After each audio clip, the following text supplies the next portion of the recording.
Hey guys, and welcome to this new video. Today let's take a look at this AOHi 280W GAN charger. This is from a company that makes like a lot of different chargers, a Chinese company, and they also had like a crowdfunding round for this charger. But it seems like they have more stuff like different USB-C cables, power banks and similar. They ask if I want to take a look at this charger and ask if I want to promote it or something with some coupon codes, which you will not find in the description. You can Google it. And you might remember a few months ago when I looked at the similar charger from Anker, which is the 240 watt the charger, where of course Doom was running after taking a look inside. And let's see what we can make out of this. I directly said to them that they should please send more than one, and they were so nice that they did it.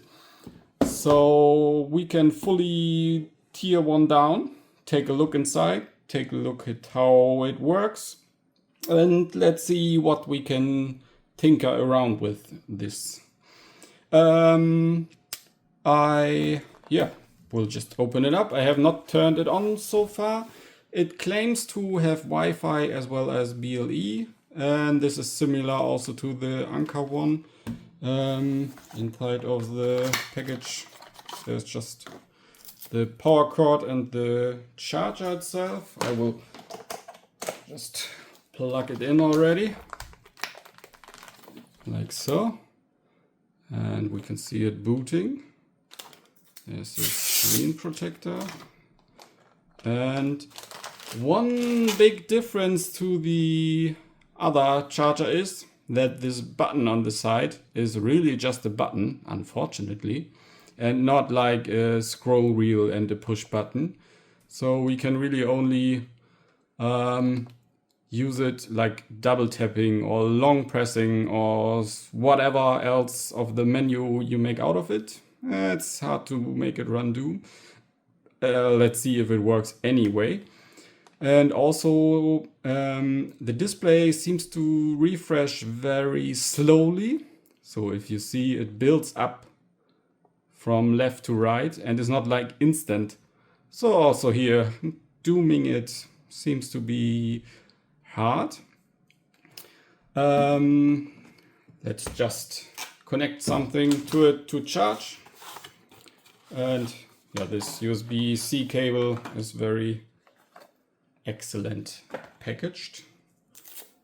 And yeah, let's just plug it in to see if it works, to at least see that once.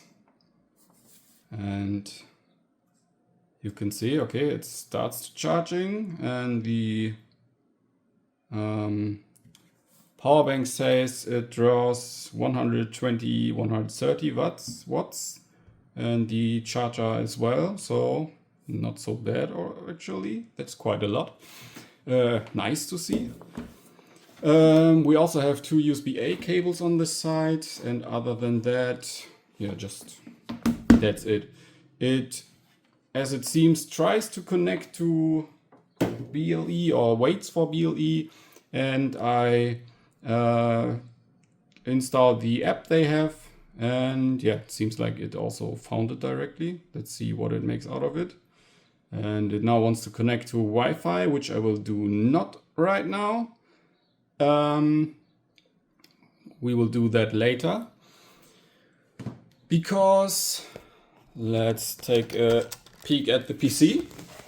Before the parcel arrived, I did take a look inside the app and just did take a bit of a look inside of the web server stuff, which still needs to be discussed. But I was able to get the firmware from the app, from the cloud. And you can see it is this RBL and also an RBL ending. And this seems to be like a Beacon BK72 something chip. So it's a Beacon SoC. And this firmware update is encrypted. but it seems, or it was written somewhere in the web, that the firmware updates over the air key can be extracted out of the device. So we will just take a look inside and see if we can connect to the SoC. And let's do this now. So why have it turned on any longer?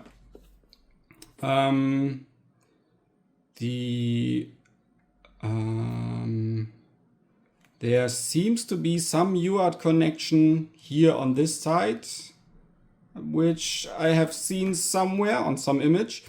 I did not find any FCC ID for this, and also on the back there's no FCC ID printed. And that way I think we need to open it up, and there will be some test points in this area. Also here's the Wi-Fi reset key, so the main processing unit will be on this side. I'm not so sure how good it will open up. I will just try to pry it open. And yeah, let's see. It feels a bit like squeaky, so it's not filled with some gunk to the top. So let's just hope for the best. Let's also take a look under the foot. There's no screw or anything like that.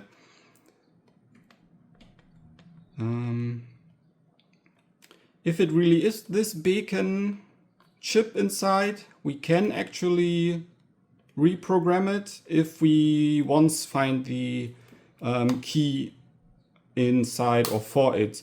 Because not only has it an over-the-air update key, it also has a bootloader key. But that seems to be able to be extracted by using somewhat of an exploit to get into that by running a custom firmware, as far as I have read so far. I mean, I just got this charger and we now together open it up. So it seems like this side comes apart. And yeah, it starts to get apart more and more. Like so, that looks good and is fully intact. So nothing is broken. And here we can also see that there's like some clips around. So I assume that on this side we can do the same. And maybe even just pry under the silver part and not under the yellow part, and that looks even better already. Yeah, so like so. This is also still intact, very nice. Now we can better see where to pry it open further. I would expect also that here on the back and on the front are more of these clips, and we can just only see these now. We should be able to press it down. Let's get another thing just to get some force into the right direction. It's really like nicely clipped together, which is good, of course. On such a charger, you do not want to be able to simply pull it apart by yanking at it, because this will just take the 230 volts directly.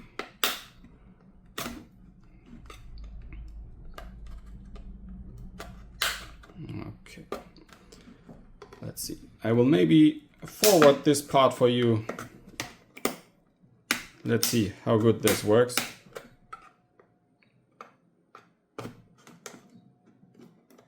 Yeah, so the clips do not seem to be like directly holding. They are also like hold from the back sides even more. Hard to explain how this is meant. So yeah, I expect it to be, yeah, taking a bit of a damage from this now. But this also seems to be like, yeah, taking too much. Let's get something bigger. Because it will get damaged anyway, so we can now just get a bit of more force in between. Like so, and maybe trying to like lift it side by side. Yeah, that looks better. But still, definitely get some damage out of it. It's fine. So yeah, it is only clipped. It's not like glued or anything, as far I can tell right now. And in theory, there's not much holding it anymore. Yeah, there we go. So here at the front is one more clip. And yeah, so what we can see is a shield, and under it a lot of heat shrink stuff, heat dissipation stuff. And as expected, we can already see here the Wi-Fi board. And let's try to get it out further. Maybe the top is now glued a bit. And I also remember that the LCD screen on the other one was like glued from the front. So we might need to remove that first as well, which is sad but needed. We can see a little bit of the flex cable here on this side and a bit of glue here inside of the rest of it. So yeah, let's think about it. Yeah, so that's worked out. As expected, we can see the flex cable, which is still intact as far I can see. We can also already see that this is like only an maybe 10-pin connector going through the LCD, which means it is definitely not a parallel interface and just an SPI interface. So yeah, it's a 10-pin connector. We also have the Wi-Fi antenna here, which is nice that it is on the front, because that way it's not blocked at the back wherever the device sits. And here we have the Wi-Fi module and basically the rest of the device. Let's see how far we can get inside. Since this one is getting not destroyed, but not getting used a lot anymore, you can just take the Wi-Fi MAC. And what says it here? Okay, so there is an FCC ID for this module itself, and the model is an IMB01, and it is only connected by 4 wires, which means there needs to be a second chip somewhere, most likely here on the back. And maybe the firmware I got is only for this module and not for the main SoC, which is a bit, which you can see a little bit on the back side here. And you have like here this 5-pin connector, which seems to be the SWD interface or the UART interface or both. We will know later. Let's remove the heat shield on this part, and let's take a look behind the PCB. Since this is a ground plane, it does need quite a lot of heat, but now it's apart. It's just glued the rest of the way. And we can take a look behind the shield. For once, an SPI flash. So this is 32 megabytes of external flash. And then the even more interesting part, the chip. Okay, so there it is, like a BWX-468. Okay, so yeah, as expected. So inside is this BL2028N SoC inside of this Wi-Fi module, which we can find on FCC-ID. And then again, if we take a look at what this BL2028N is, it's the Beacon BK7231N. So as expected, the firmware I got is this Wi-Fi module, and somewhere else also needs to be like this BWX-468 SoC firmware. And for now I will just take a closer look at everything and we'll get back to you after having found out more. Maybe we get some interesting stuff in the end out of it. Let's just see. So here's what my next steps were. I desoldered the main PCB with the SoCs on site. I also desoldered the Wi-Fi chip to take a look at later. And of course, just removed this board itself, where you can now also correctly see like this BWX-468 chip. And as previously mentioned, this 5-pin header is there. I connected the PPK power profiler kit to see what and how much current is drawn by the board. Just connected it to ground and to VCC, which was quite visible where to connect to, which is the ground plane and so on. Then I connected just randomly the SWD flasher and tried few times. It is possible to see that like the two connectors next to the VCC are basically like routed together and routed to the chip. I connected it. I did select like Cortex M4 in the flasher. Let's try to do it that way. So just the Cortex M4 and SWD as interface, and simply tried a few times until I was greeted by a nicely connected SWD interface. I then just did take a look inside of the memory area from 0 on.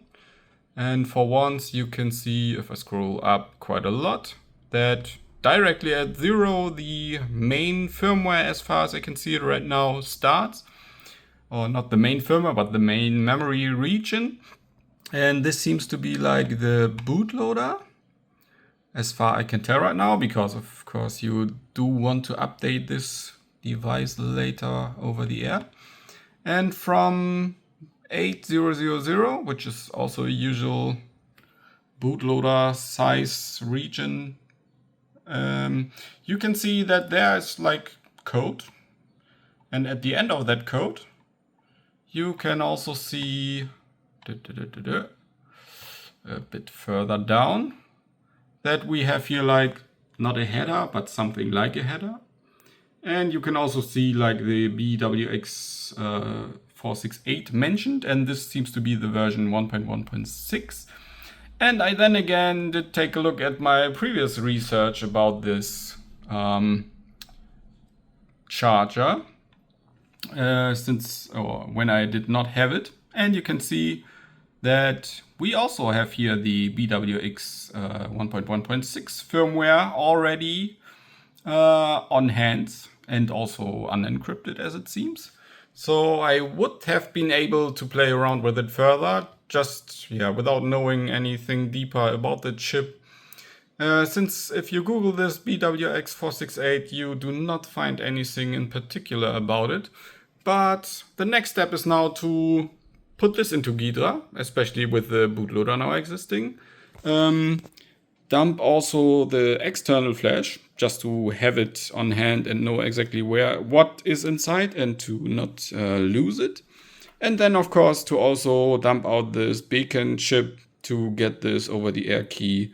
But if you really need it, let's see. And yeah, let's overall see where this ends up. And just one step in between further. After loading the firmware into IDA, we can see that it perfectly decompiles it as ARM code. So we know that this BWX468 is something like an STM clone or similar. So you can see you have a perfectly main function here, the main loop overall, and like here it will just do the display, driving, and the communication with the Wi-Fi module, and of course the button handling. But that's just a simple way of reverse engineering now. Let's not call it simple, but just a matter of time until just fully understanding it just by reverse engineering it that way. And that all just by connecting randomly the SWD flasher and not knowing anything about this chip really. And now I will start to dump out the beacon chip. And one step closer, I did connect a UART converter to the nicely labeled pins on the beacon module. You have for once an RX and TX1 and an RX and TX2. Turns out the TX2 is just a debug output, so I just only connected an RX pin, and you can see that there's somewhat of a debug log happening. And to the other one, I connected this, or just started this beacon flasher tool, and you can see that it correctly dumped out the firmware. And then we can now also open it up and take a look inside. And at some points you also see like these strings. So you can also see that the firmware is not encrypted, and we can start to reverse engineer this one as well. And see you after some time digging into the firmware files, because now the PC time starts, which is not so interesting to just look. And see you later. So after now having played around with it for a while, mostly concentrated on the BWX468 SoC inside, I was able to reflash it, and this is actually a custom firmware running, while it is looking the same as the stock one. You can see it by this new page inside of it. And what is interesting about it, after finding out the SWD interface and looking inside the registers and how much memory is available, it turns out the chip inside is, as mentioned in this page, the HC32F460. So the assumption that this is an STM clone is fully right, as this is an 32F460 clone basically. The specs are okay-ish. It's like 512 kilobytes of flash and 192 kilobyte of RAM. And as you can see, the custom firmware is working quite well. Even the Wi-Fi implementation via UART is added right now. Still missing is the I2C connection to the USB interfaces, each the USB-C and the USB-A. So no power is drawn right now or shown. The reason is mostly because I worked fully on 3.3 volts and did not connect the full 230 volts, which will come next and will be the next update video in a moment. So after playing around with the power supply for a while and making a nicely firmware for it, I concluded that it's time to put it back together, and my solution is now to cut away just a little bit of the plastic at the top and at the bottom. It's really like just this small piece, and installing a 3-pin header here on the side of the PCB, where we have the SWD port and ground connected. And other than that, we can now close it again. And it will result in this mostly perfectly closed case again. A bit of damage was taken by the screwdriver, but that's fine in my eyes. It's overall for the result okay.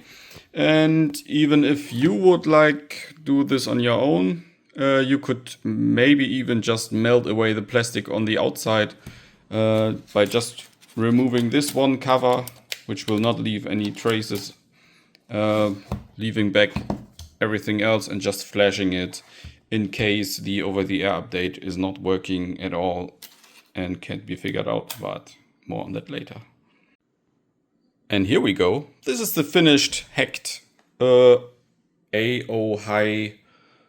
charger. It's now running the complete custom firmware, and while you not really see it, you can tell by this by ATC, because the stock firmware does not have it. If you look at the rest, the time should also pop up on this one in a moment, and I will just wait for it. So I tried to have it as similar as possible. And if we now go to the menu, we can see that also that is nearly identical. Let's just plug in something to charge. Overall, it is that this first C1 charger can do 240 watts and the other three can do 140 watts. And the tools on the side, the USB-A ones, can do 22 watts, so the default one. And you can see that it is negotiating the 20 volt. And after enabling this device, just as an example, we can see it shows, of course, the wattage. So this is now all the custom firmware. And if we plug something else again in, like this power bank, we can see it's drawing like this 100 watts. And we now can go through a few menus. And I added this debug page where you can just see some basic infos like the voltage coming in, the ampere, the watt, and also what is the max watt that is set. And also we could disable now via the cloud the different ports. And the next part I added is this history graph, which allows to very nicely see how much current is drawn. So if I now turn off this heat pad, we can see the current is going down again, of course. And if we turn it on again, it will go up. And if we now double press it here, we can loop through the different ports. So this is C2, C3, and C4 is the other power bank. So we can also see that here. And then, of course, also the A1 and the A2. And if we, again, double press, we end up at the very first one again. Then we have this demo page, let's call it that way. You can make out of it what you want. And then the next page is the default overview. Is if you go through the real or the stock firmware, you can see it's showing very similar. After that comes the stock A1 and A2 view, and of course the temperature viewing, which is also 95% identical. After that we have this clock selection or charging scenario. It's basically the turbo mode is trying to put 240 watts here on this charger and 140 watts on the second port, and all the other ones are more just slower charging in that mode. The smart mode just uses the available 280 watts of power and distributes it as best as it can. So if, for example, a device charges with 240 watts here, it will give it that. And the other 40 watts, the leftover 40 watts, are distributed through the other ones. And this standby mode is just like turning off, basically. So that way it's like just everything off. And then we start again in the menus. Other than that, the Wi-Fi firmware is not touched at all right now, because that is a whole nother level. I did create a cloud tool for it that I can show a bit at least. Let's open that up on the PC side. So we can see here that we have a BLE interface web page for it. And this allows to basically connect to the charger when the Wi-Fi is not configured and connect it to different like cloud addresses and MQTT addresses. But this is not enabled at all right now. So, or not further research, because this is a whole nother level to create a custom cloud. Because unfortunately in the stock Wi-Fi firmware, it's not possible to read out any interesting data via BLE, which would be the more local and simpler way. Of course, you could create a custom firmware for that module as well. But yeah, I did not like to do this right now. You can maybe give it a go if you want in the future. Other than that, the charger is basically hacked now. I will upload the custom firmware to GitHub. You can check it out and flash your charger if you want by opening it up or figuring out this cloud over the air update, which I will not touch right now because of different reasons I don't want to discuss right now. I can just say that this company was quite open to my suggestions on their cloud, and you can make out of it what you want. That's for later. Other than that, it was quite nice to figure everything out. In the end, this charger is really just multiple standard charger, like you have a USB-C module inside for the 240 watts and a different module for the 140 watt chargers, which you could basically also have just like plugged in next to each other. And this just combines it to one big block and makes it simpler to see what is going on. If you need it, it's really in question. If you need the Wi-Fi features, even more. It's nice enough to just see what is happening. And yeah, I hope you like this excursus a bit. I did. See you next time.